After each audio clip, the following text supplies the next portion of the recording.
2022 Kawasaki Versys 650, First Ride Review. My 2009 Kawasaki Versys 650 was one of the best utilitarian two-wheelers I've owned, but since I'm always putting miles on test bikes, I hardly ever rode it. When I realized I'd added only 500 miles to the odometer in 5 years, a deep sense of shame prompted me to sell it. After listing it on Facebook Marketplace, it was gone in a flash.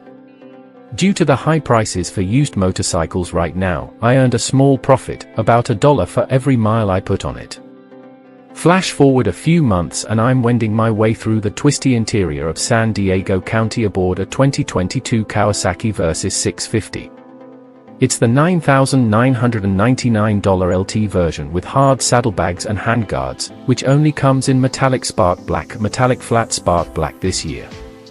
The base model is available in the same color for $8,899, or in candy lime green, metallic flat spark black for $9,099. Not surprisingly, the 2022 upgrade is a much better motorcycle than my just sold 2009 model, but they still have a lot in common despite 13 years of separation. The seating position, performance, and overall essence of the motorcycle remain virtually unchanged, but a few key aspects go a long way toward improving the bike's desirability.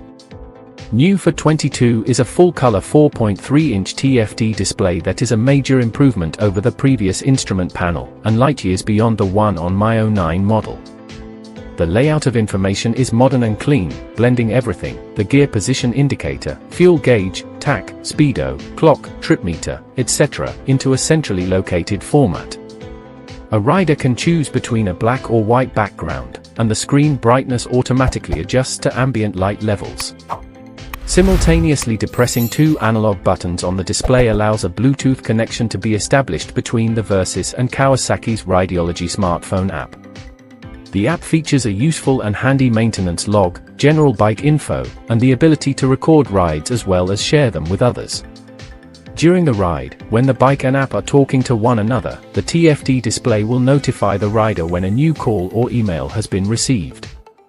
The part of my ride recorded with the Rideology app showed that I traveled 79 miles for 1.34 hours from Orange to San Diego counties at an average speed of 54 miles per hour.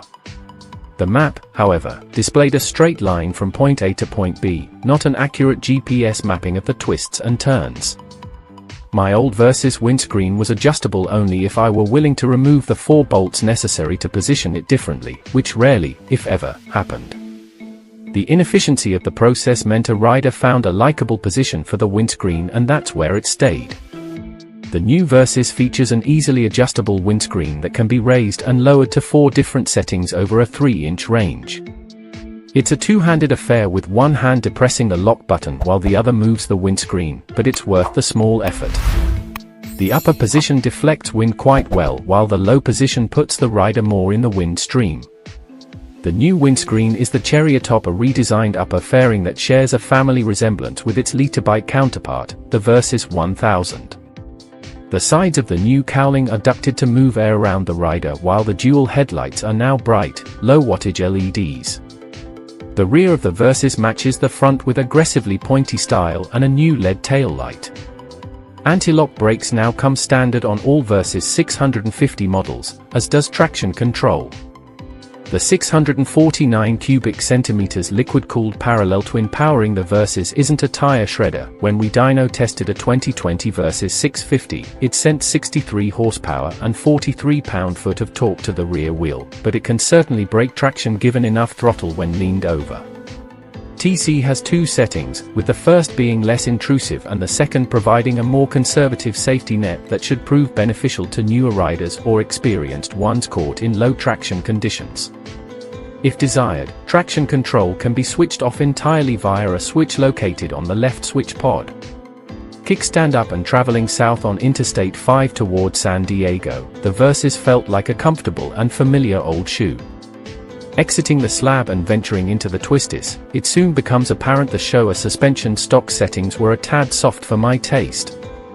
Once stopped, a few stiffening clicks of preload on top of the left fork leg, a few clicks of tensioning rebound on top of the right fork leg, and a few stiffening twists of the remote preload adjuster on the rear shock dial things in for tackling the road ahead. The 28-liter saddlebags are large enough to accommodate a full-face helmet, though without much room to spare. There is also a helmet lock if you need to secure your lid when the saddlebags are full of other incidentals. The ignition key unlocks the saddlebags and allow them to be removed from the motorcycle. For those requiring more storage, Kawasaki offers a matching 47-liter top case along with other accessories, such as heated grips and a GPS mount.